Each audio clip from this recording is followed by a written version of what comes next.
Hello friends, मैं हूं शुभम। मैं हूं आपका दोस्त, आपका भाई, जो आज आपको बताने वाला है कि हाउ टू स्टार्ट इन्वेस्टिंग।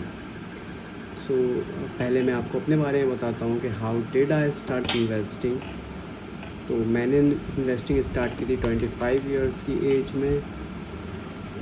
मैंने 10% अपनी सैलरी का अमाउंट इन्वेस्ट करना स्टार्ट किया था in mutual funds and I start investing. Start करने के लिए हम जितना जल्दी इन्वेस्टिंग स्टार्ट करेंगे उतना अच्छा रहेगा हमारी वेल्थ क्रिएशन के लिए।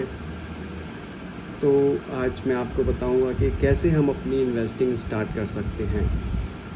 तो बेसिक रूल तो ये है, वैसे तो कोई रूल नहीं है, आप जितना इन्वेस्ट करेंगे उतना आपके लिए अच्छा होगा, बट बेसिक रूल ये है कि आपको at least 10% of your salary her month invest करनी चाहिए। एंड सपोज़ कीजिए आपकी सैलरी 20,000 है, तो आपको हर month 10% of 20,000 is equal to 2,000 rupees invest करना चाहिए। अब बात आती है कि आप वो पैसा कहाँ पर इन्वेस्ट करेंगे।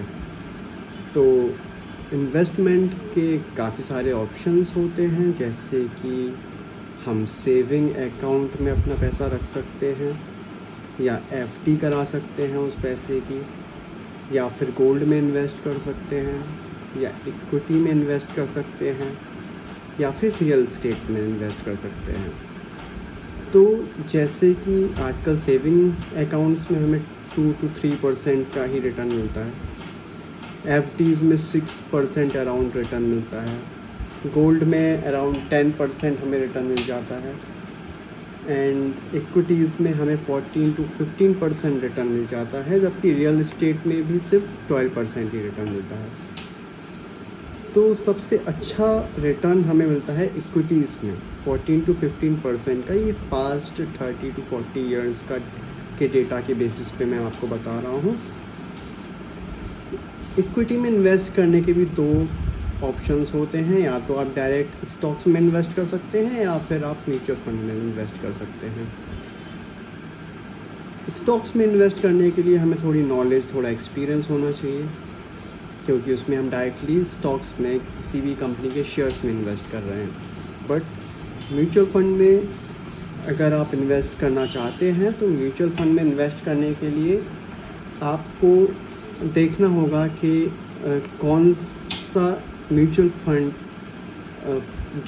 Basis on the past 10 to 20 years data, कौन सा म्यूचुअल फंड ने अच्छा रिटर्न दिया है, कौन सा फंड मैनेजर है।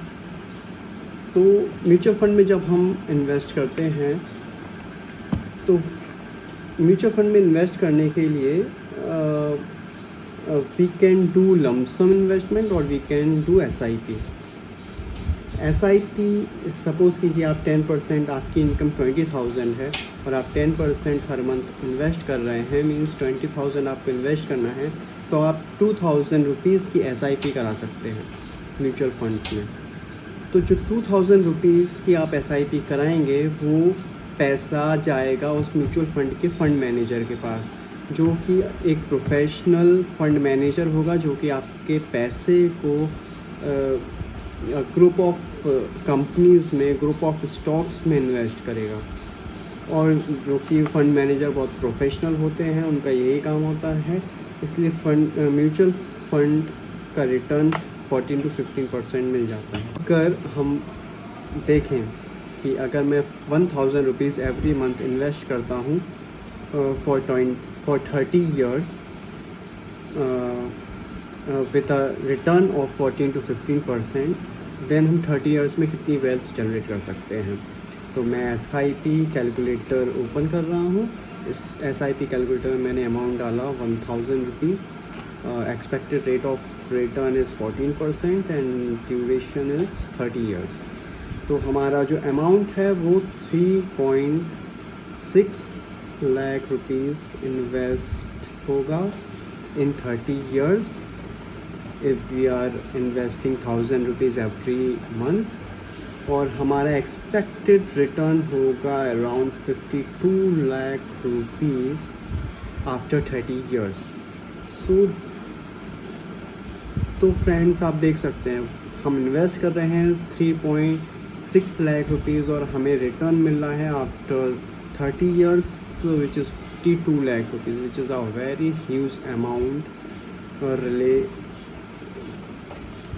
तो फ्रेंड्स,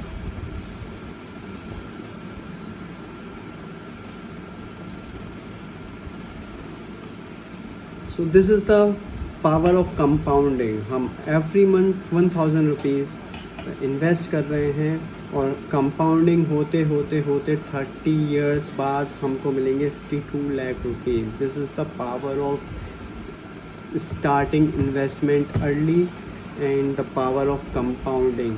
तो सपोज़ कीजिए अगर आपकी एज 25 years है एंड आफ्टर 30 years 55 years की एज में आपके पास होंगे 52 लाख रुपीज़।